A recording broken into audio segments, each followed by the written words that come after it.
It was a cold winter afternoon the day that I died. My parents had taken me out to skate on the lake. I'd begged them all morning, and watched in horror as the ice cracked beneath me. My father had tried to save me, but it wasn't meant to be. I don't know what I was expecting. A bright light? Pearly gates? But there was nothing. I just stayed, unable to move on. I watched them as they grieved. They struggled, as you'd expect. My mother made all the funeral arrangements, but she was completely emotionless. It was like all her light had been snuffed out.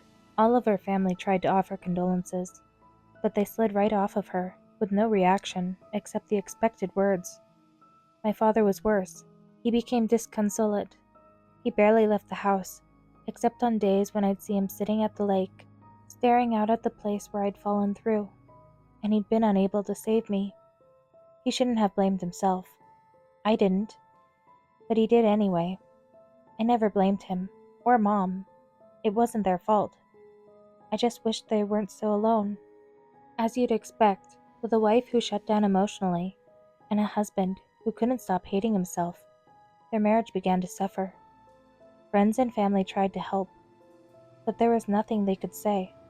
My father returned to work, but was a shell of himself.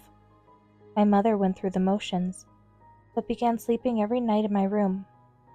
I wished so much that there was something I could do, but I wasn't really there. My wishes, like my body, were immaterial.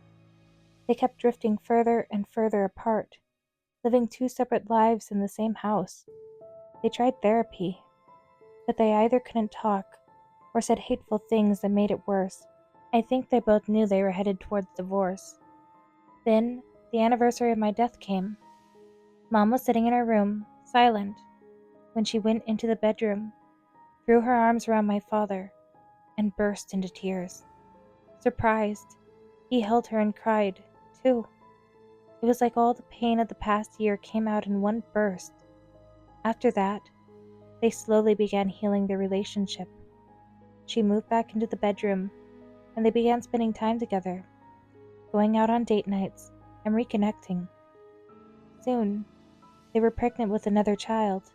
The pregnancy went smoothly, and they were soon blessed with a baby girl, Grace. They pampered her and watched her like a hawk, thanking God every day for their second chance. Then, one night, they walked into her room and found she had passed away. SIDS, the doctor said. There was nothing they could have done. It's hard watching them go through it again. I pray they'll make it. But I had no choice. I can't take being alone anymore. And I've always wanted a sister.